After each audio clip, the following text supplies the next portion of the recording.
Let me introduce our moderator today.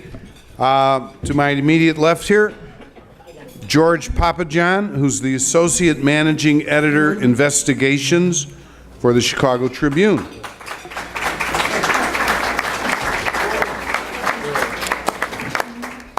While at the Tribune, Papajohn has directed numerous award-winning projects, including Hidden Hazards, which uncovered dangerous children's products, won a 2008 Pulitzer Prize for investigative reporting.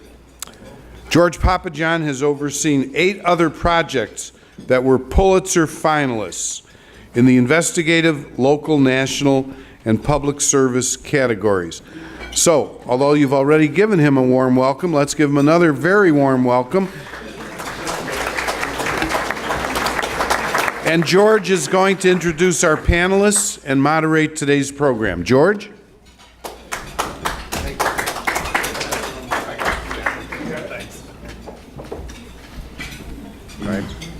Thank you so much to the City Club for having us here today.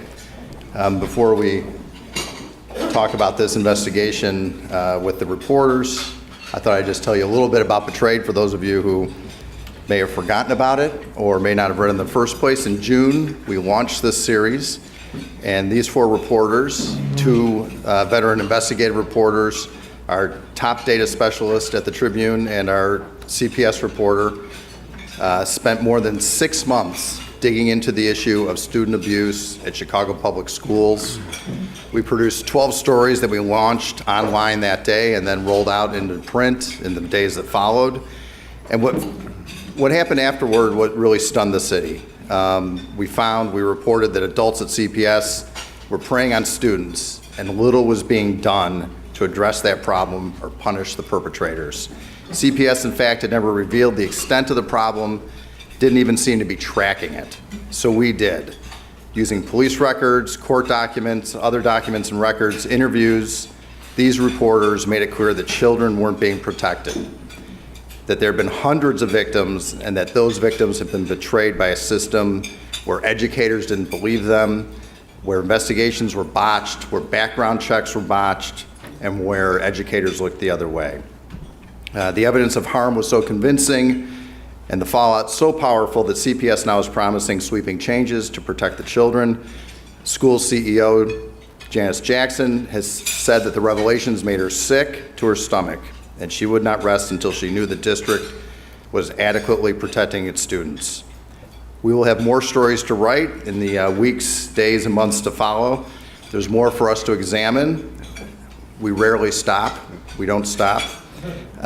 We will be keeping track of whether CPS and Jackson and the Emanuel administration can actually follow through on those promises, and these reporters will be a big part of that effort. These were the 4 bylines you saw on the stories, these very powerful stories. But I would like to say, if you go to the website, you will see that there are almost 20 people who contributed to this project. Everybody from photographers to our video staff, social media, digital presentation. There were 3 editors on this project. I was one of them, obviously. My deputy played a key role in getting these stories ready for print and making them as powerful as they are. She's here today, Karen Tissue, played a big role in this. So let me quickly introduce the reporters. You see David Jackson at the far end. Gary Marx. David and Gary have worked together as a team for quite a while now. They're the Woodward and Bernstein of Chicago. They mentioned prize-winning projects earlier. They're a big part of that. Several of those projects I'm sure you're familiar with have made a big impact on this city and on this country. Juan Perez, Johnny, is our CPS reporter. We're very fortunate to have him on this project and to be able to work with the Metro Department as far as editing and reporting the series. And then closest to me, Jennifer Smith-Richards, just a fabulous reporter and also our best specialist in data reporting at the Chicago Tribune. So what I'll do here is ask some questions that you all threw up here for me, and I have a few of my own. Why don't we just start at the beginning in a way, though, David? We often begin an investigation with a tip, with a very general idea, and then the reporting takes us someplace unexpected. Tell us a little bit how the reporting on Betrayed began and then how it evolved. Thank you so much, and thank you guys for your questions. We're really, really grateful. This project began, essentially, reports trickle into the newsroom, and you see them on your TV screens all the time, of a disgraced editor, disgraced educator who's taken advantage of a student. I'll be leaving from here and going directly home. You guys have the blue slips. I'm going to be getting the pink slip. It's a little color coordination thing. No, we seriously, the Tribune runs stories all the time of educators who've abused kids, and we cover the bond hearing, and then I guess essentially the Klieg lights sort of turn off, and we don't follow up. Well, what happened next, and how often does this happen, and why does this happen? We sort of treat it as this monstrous person did a terrible thing. It was a one-off. Thank God they caught that person. And we decided as a team to step back and take a really hard look at how this happens and how often it happens. And essentially, what really made it an investigative project was when we turned to the Chicago Public Schools for information, we hit a stone wall of silence. And they wouldn't give us any data. They wouldn't provide information about any of the cases that we asked about. And so we had to really turn to other sources to dig out the truth. And ultimately, as George suggested, we uncovered 523 Chicago police reports during the last decade in which a student had been sexually assaulted or abused in a school. And that was just a shocking number for all of us. I think if you'd asked us at the outset what we expected, I think we would have said, well, we'll find dozens of cases maybe, but none of us expected to find hundreds of cases. So I want to thank one of the audience members, Vivian Lee, here for a question that touches on what David was just talking about, but also summarizes in a very pithy way that I appreciate, much better than my question, which I think was 3 sentences and 4 lines long. I'm going to direct it at Jennifer here, who dealt a lot with our Freedom of Information requests. Vivian's question is, how much did CPS obstruct your investigation? Very pithy, as I said. A great deal. We filed several Freedom of Information requests at the beginning just to find out if we could put a number on how often this was happening. Then also to try to get sort of detailed information about individual cases that we had come across through other sources. CPS was largely not responsive to our requests until we threatened to sue them. And then slowly information started to come out.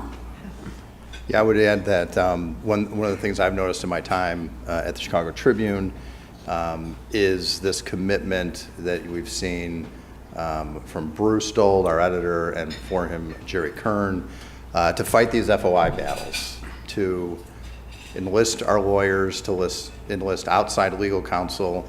As you can imagine, none of that is cheap, even if you're not actually going to court, even if you're writing letters that indicate that we're owed these documents. It takes a commitment really from the newsroom, on the top of the newsroom, in order to shake loose these documents and make it clear that we're not going away. I mean, I think you've seen that with our coverage of the property tax assessments in Cook County. We took Joseph Barrios and the county to court, and we've won at every level, and they did not stop us from writing that story. And in this case, we were able to shake loose enough documents to continue our reporting. Of course, we would not have stopped anyway, but from the documentation, what was the key moment there, do you feel? So this is happening over a series of months. We started requesting in January of this year and started getting information back right around May. I think there was a moment when CPS did finally release some data to us that counted their own incident reports for how many times a school employee had been accused of abuse or assault of a student. And that number was 430. So that moment where they explained to us that yes, we admit that we've conducted this many investigations, and it so closely mirrored what we had found through other sources, was a stunning and devastating moment for us. So we wanted to build the story, obviously, around the documents that we could get, around the data and the facts. But we knew at the heart this story was about people, about children, vulnerable children, who deserved better. To get at that and to write that in a way that really was true to what they experienced, we needed to talk to those young people and to their families. Gary, all of you did some of this. Gary, you were part of that effort. How do you go about that type of sensitive reporting? Well, actually, my nickname is the human battering ram, but I did the exact opposite in this case. So I'm going to talk about Tamara Reed, who is up there. She was sort of the lead person in the story. And, these are the most sensitive interviews, really, you can do as a reporter. Tamara is just finished her junior year in high school, so she is still a minor.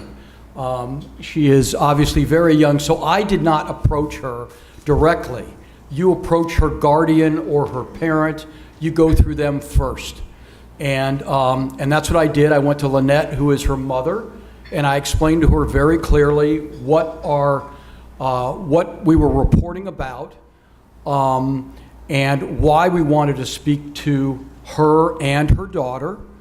And we, in cases like this, when you're dealing with a minor and you're dealing with issues of sexual abuse and things like that, all the power is in the hands of the individual. It's in the hands of the parent, and it's in the hands of Tamara.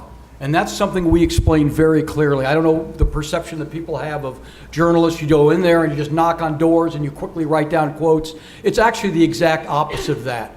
You tell them, and I told Tamara and her mother, I said, this is your story. This is your opportunity. This is what we're writing about. It's completely up to you to do that. And so, and if you want to be on background, as we'll call it, and that is, you just want to tell your story. We're not going to say we spoke to you at all, and we'll just, it's just for our information. It'll educate my reporting on the topic. That's fine. If you want to be quoted but not by name, that's also your option. If you want to be quoted by name, that's your option as well. If you want to be quoted by name and have your picture on the front page of the newspaper and a video that's put on the website for everybody to see, that's your option also. Again, these are not choices that we as journalists make. These are choices that the minor makes with her guardian and with her parent. So I sat down first with Lynette and with Tamara, in their small, kitchen table, and again, explained to them what we were doing and said, let's talk. Tell me your story if you want to. You don't have to decide now which options you want to choose, whether you want to be on the record or off the record. You make that decision. And it's up until the date of publication, you can rescind that. And David and I, this has happened to us numerous times. We can be working on a story for 3 or 4 or 5 months. We have a 4,000-word profile written about somebody, and they call us the day before publication or a week before and say, you know what, I'm not comfortable with this because they're a minor, because it involves a very sensitive subject, and we don't publish that story.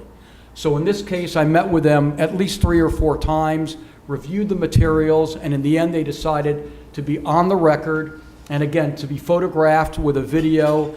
And it's not our courage, it's not our determination that really makes this kind of piece. It's individuals like Tamara, who, even though she's only 17 now, was able to speak up in front of the entire world and tell her story about being pursued by a teacher in a very, very uncomfortable, embarrassing, and damaging way.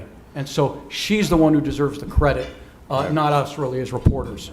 So, Gary, this is actually, you're answered my question, but also was brought up here by Julia Strelo of the Chicago Children's Advocacy Center, who has about this whole process. Yeah. She also asked, I think a really important question here, do you follow up to see how they're doing after they tell their story? Absolutely. We do that. I talked to her the day after the story went online. I spoke to her mother. I asked, obviously, how was she doing at school, because she was a junior at Chicago Public High School. And so, yes, we followed up numerous times with them, and she actually decided to appear at the legislative hearing several weeks later. So, stories like this can become very empowering. And for somebody like Tamara, it was incredibly empowering for her to be able to speak up, to become the face of this series, and to hopefully help other young people in the future. And that's what the best journalism, I think, can do. We offer a platform to those like her. Yeah, I think one of the things that we pride ourselves on in our approach at the Chicago Tribune in our investigations is transparency. So in this case, in dealing with these young people, they knew what we were up to, and they knew that they were going to perhaps be on the front page of the newspaper. They knew what they were going to be quoted about, and there were going to be no surprises. We rarely in our investigations do you ever see an anonymous quote, an anonymous source. We get people on the record. We rely on those on the record interviews, documentation, and similarly with the people we write about, the institutions we write about, we let them know what's coming too. We want their side. We want to hear what they have to say. That came up in two different ways with this series. Wondering, Johnny, if you could talk a little bit about our interactions with CPS, which was a very involved sort of dance. And this goes, and it's a dance that comes on top of the battles that we were having with the Freedom of Information Act battle that we were, or continue to fight with the district. I will say that our reporting process certainly reached a point at which we had to make a decision as to whether or not, and when we were going to come to the district and show them what we had found and ask formally for their responses to that. How many memos did we end up assembling, at least in this first outside? I want to say 10, at least just a memo-length series of findings and questions, asking for a response on this, laying out the summary of what it was our findings were that prompted this. And I got to say, it was an incredible moment when, you have these phone conversations and you let them know this stuff is coming, and you try to sort of open kind of a back channel to having these sorts of communications, and then the moment when the responses arrive, I think it was somewhere in the neighborhood of a 25-page memo, just a series of answers and responses to the questions that we had posed, where that was certainly a major moment for me, and I think for the rest of us too, when it really, the magnitude of what it was we were trying to do and the response that we had spurred really began to hit home for a lot of us. That's not for a beat reporter, you're normally not in that kind of a situation, right? It's normally a little bit more of a fluid process. It's rarely are there instances in which you're kind of sitting down and having formal interviews, and it's often a much faster paced thing sometimes when you're trying to fill the paper on a daily basis. But in this case, we were very transparent with the district about what it was we were doing and how we had arrived at our conclusions and what it was we were going to say. And to the district's credit, at least in this case, I think they were pretty transparent with us as well as about the reforms that they had promised to, have so far promised to kind of enact as we move forward. So there are a couple of questions here about the impact and what can change, what might change. David Clarkin, a couple of other people, Eric Talbot, have asked that question. So Eric's question was, what are the chances that this exposure of betrayal will bring about positive, substantial, and lasting change at CPS? David, maybe you could talk a little bit about what's been promised and maybe what has yet to happen. In broad outlines, there have been a series, really a raft of legislative proposals and bills that have been introduced in the General Assembly. And then during the 3 weeks that Johnny just talked about, when we'd given our data and our findings to CPS began to formulate a very sort of top to bottom review of their child protection processes. They brought in former State Inspector General Maggie Hickey to do an analysis for them, and that's still not yet published. But they also restructured the way they handle these cases within CPS.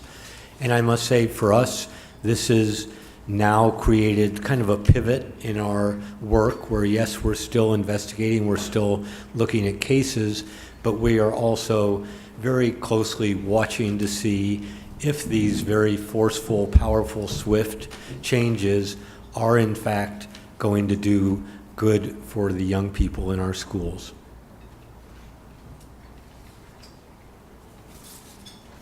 So let me dive in here on a question that in some ways, I guess, puts our feet to the fire, so I'll ask it.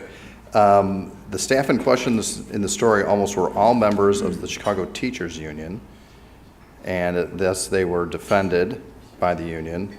The CTO is largely absent from the story. The question is why, but maybe if anybody wants to take that question or at least explain at least what we know about the CTU and the role it plays.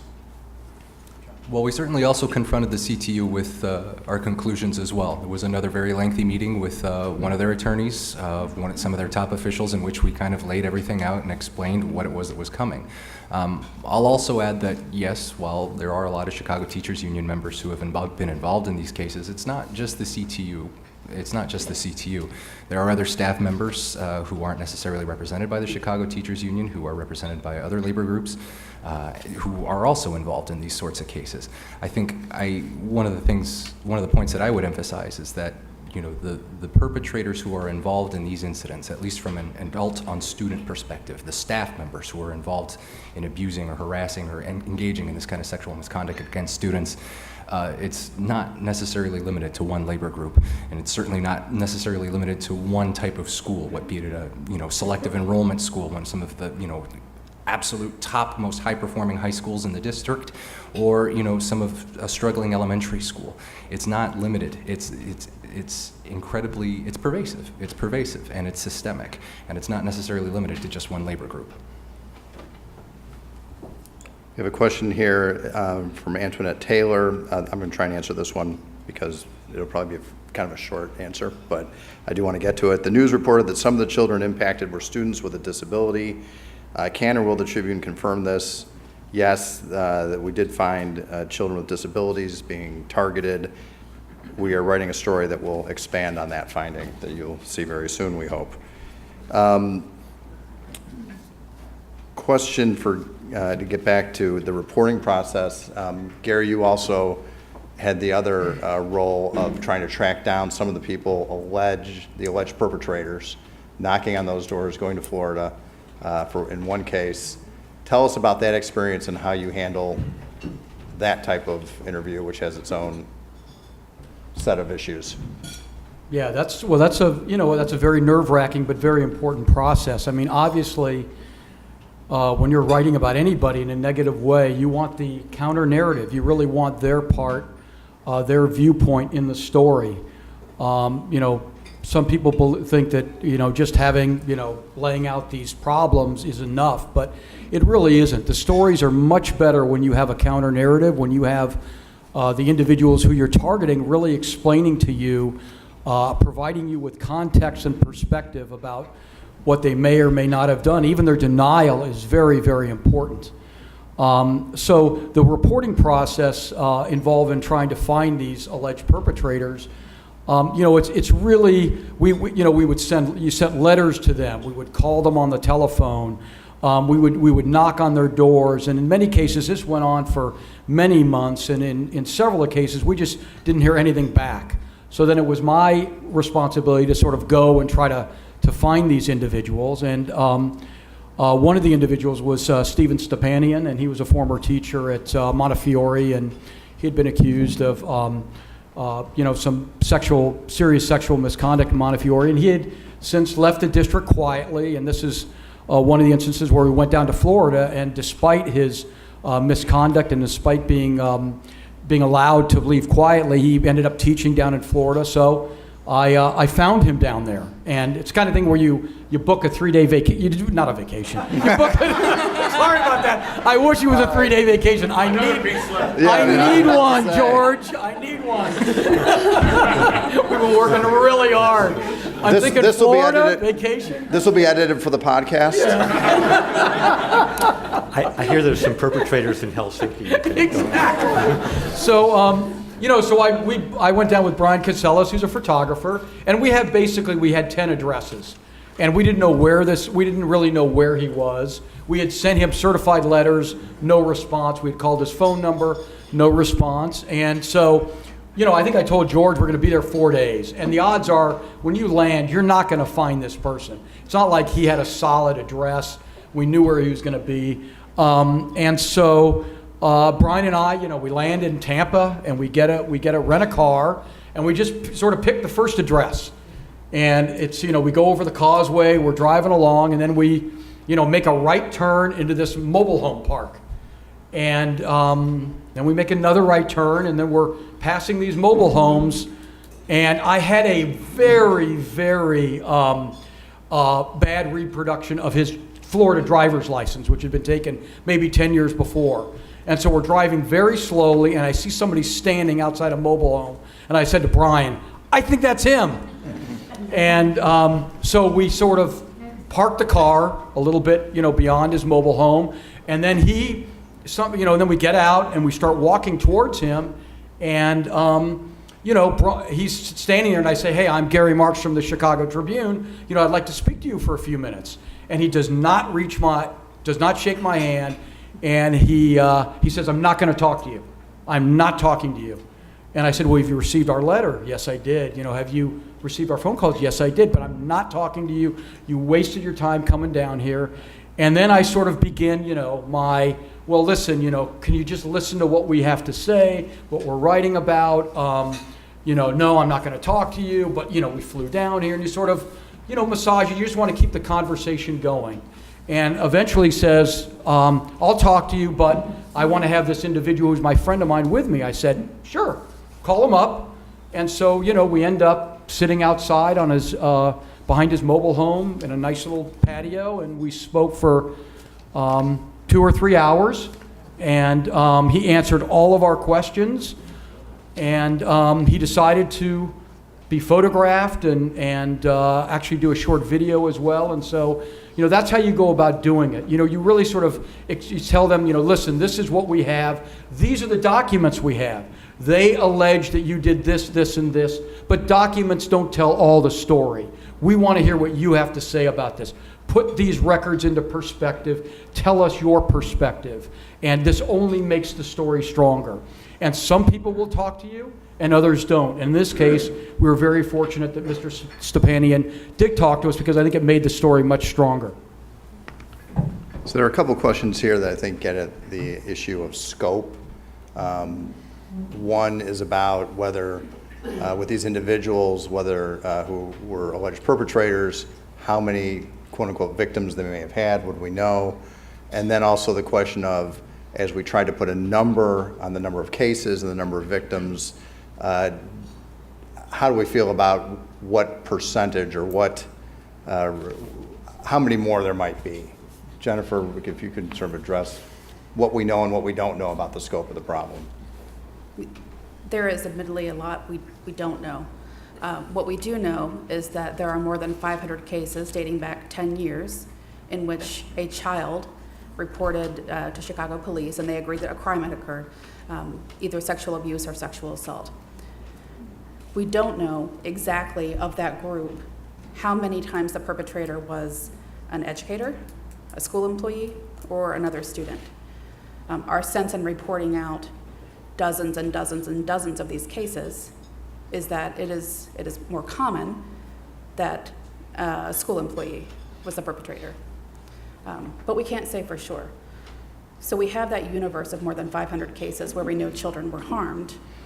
And we have the district saying back to 2011, which is a shorter time frame, there were 430 cases that were adult on student. So just sort of, we can line those up and get a good sense that a large percentage of those cases that were reported to police were in fact adult perpetrators. There are also questions about, could we do this type of reporting for other institutions beyond Chicago, parochial, private, charter schools, suburban schools, elsewhere in the state, other institutions? I think we all would agree that CPS is probably not the only place that has this type of problem. But is there something about the way that CPS, which gives a lot of control to principals, which is this vast, at times unwieldy network, that the nature of CPS itself contributed to this, Johnny?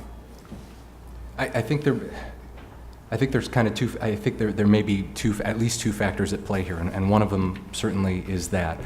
I mean, let's keep in mind that despite a very dramatic enrollment decline, the Chicago Public Schools is still a massive unit of government and an enormous bureaucracy that serves hundreds of thousands of students, many of them who are black, brown, and poor. And it's easy to see or imagine a situation where someone might argue that the sorts of incidents that we're talking about are just sort of kind of the cost of doing business when you're dealing with such a massive system and when you're dealing with a series of crises that oftentimes seem to present their own type of existential threat to the very business of educating these kids, right? I can understand how that perspective might be held by some folks.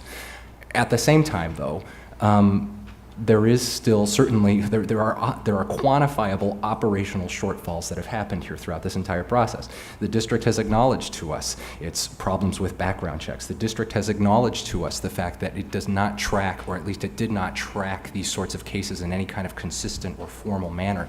The district acknowledged to us that its investigative process fell short when it comes to supporting the victims who have often been who have been victims of trauma.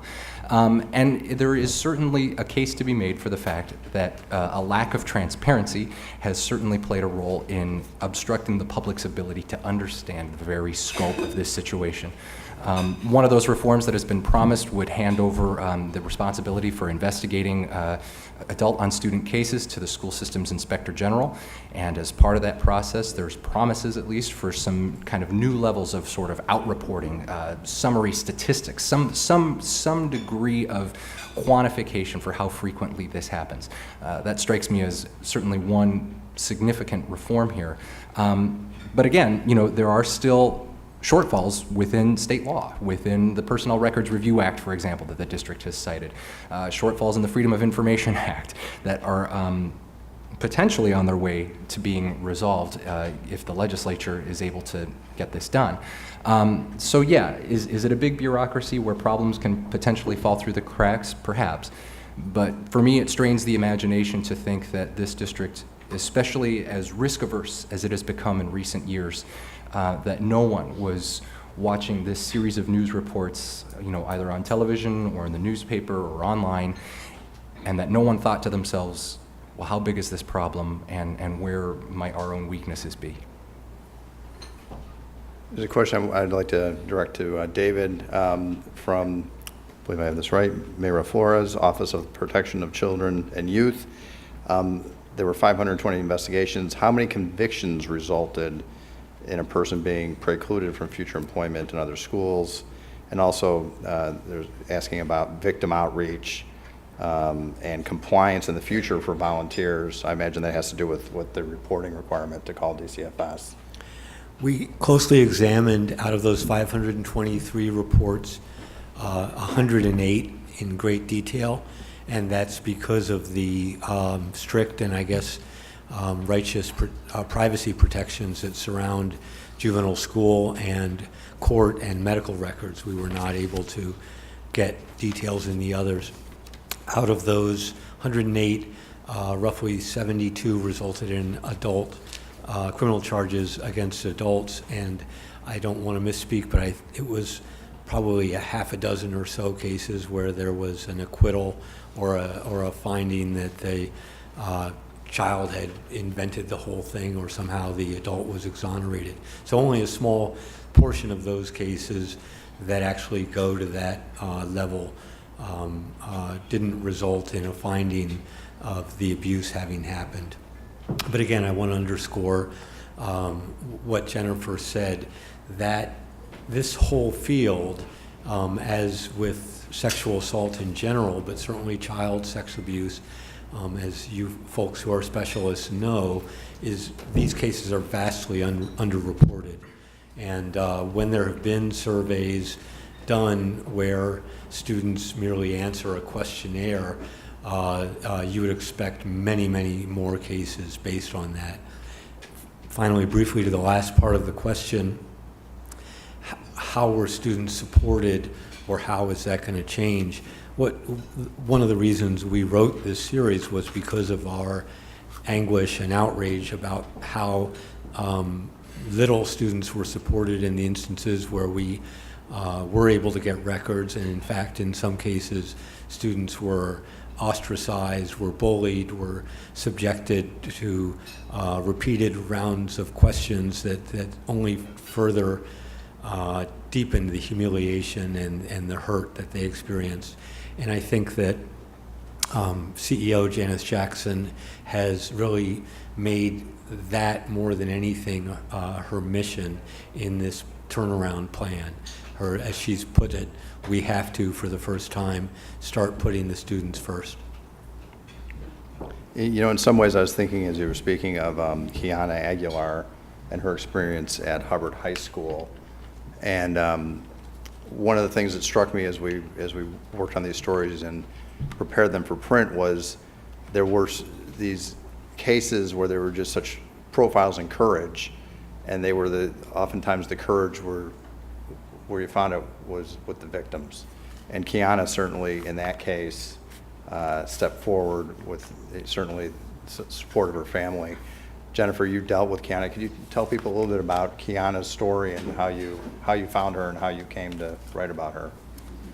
So Kiana, she's in college now, so she's no longer in a CPS school, was a student at Hubbard High School, was a very successful student, was active in JROTC, was an athlete, made good grades, and she encountered a security guard there named Walter Wells, who would ask her for hugs, and instead of just giving her a hug, he would grope her.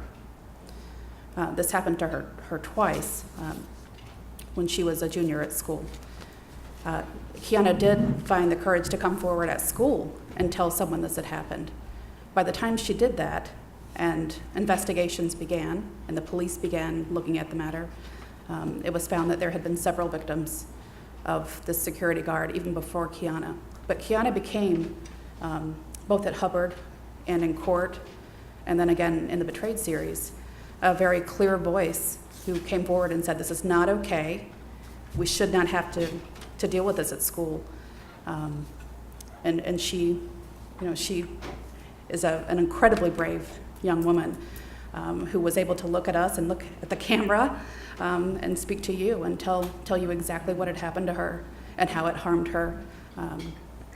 She very clearly articulated, how much grief it brought her, this violation at school, and how it still affects her to this day. There's a question here relating to one of the cases we chose, how we found that girl and why we chose her. In general, maybe one of you, maybe David, could speak to our process for trying to find the victims. Sure. We would comb through the records, and again, we're looking at police reports, at school reports, sometimes lawsuits, and we would also do a lot of street work and interviews. And when we thought we had the identity of the victim, then the process started that Gary describes, a process of seeking out consent in the most open-ended way, and it's really, again, I'm just very proud of the Tribune's long tradition of complete transparency in these type of investigative reports. I think I'm getting the signal here. One more. All right. So, Johnny, I was wondering, as somebody who understands the connection between CPS and City Hall, what do you expect this to be an issue? Has it become an issue already in the race? And what has the mayor said? And do you expect him to say more or do more? This is a tough one, because I don't know yet. I'm confident. I'm confident that this reporting has certainly altered the tenor of the election. It's just a question of how dramatically that's occurred, and it's also a question of you've seen the district push incredibly aggressively to try to get out in front of this by launching a number of the reforms that Maggie Hickey has already suggested to the district, and many of which that the CEO certainly promoted here in this forum just last week or a couple weeks ago. You can see how the school system is trying to push hard to implement a lot of these reforms. And so, you know, the election is just around the corner, but it's also really far away in the eyes of some voters. You know, does that make sense? You know, so how hard will this resonate? I guess I'm not entirely clear about that. You've certainly seen the mayor issue a sort of apology when he's talking about how the district has responded to this, but in another incident just recently here, when he was asked a question about this issue, you know, Janice Jackson was there on the stage with him, and you saw him immediately cede the microphone and bring her in to talk about what the district has done so far to ensure that students are safe. I think that's a moment that kind of illustrates how the city administration is going to be looking at handling this issue going forward. You know, I think one of the unique dynamics we saw with this investigation, even though we've all been involved with many of these types of investigations, is that other media throughout Chicago really jumped on this story and wrote about it. So when the mayor kind of apologized, it was a page one story for the Chicago Sun-Times. You know, radio, TV, like I said, the Sun-Times, a lot of people took note of what we reported about, amplified it, and I think my guess is that could help keep it alive as an issue as we move forward. So actually, I'm told we have one final question, which I think is kind of important in that it gets at, will things change? One of the issues we brought up was having a unit that can investigate these cases, that is not compromised, that can look at them objectively. Where do we stand? This is a question from Warren Simmons on getting a separate investigative process. We pointed out in our series, not that the CPS investigative process was flawed once it was turned over to the investigative unit. They actually did a thorough job of the cases we looked at. The flaw came in the fact that that unit was housed in the CPS law department, and the law department then used those investigative files in some cases to attack the young people when they sought compensation in the courts, and that created what many national experts called an obvious conflict of interest. What CPS did was move the entire process, and they're moving it into the Inspector General's office, which is a model that's akin to New York City's, and that process is happening now. It's unclear, again, is that going to be better for the protection of young people or not? That's something we really are, again, pivoting from investigating to holding accountable and trying to understand, because you have to train up a new staff, you have to really get institutional knowledge and historical knowledge in the hands of those Inspector General investigators, and that seems to me to be a daunting challenge. Right. Okay, we'd like to thank our moderator, thank all of our panelists. Let's give them a big thank you.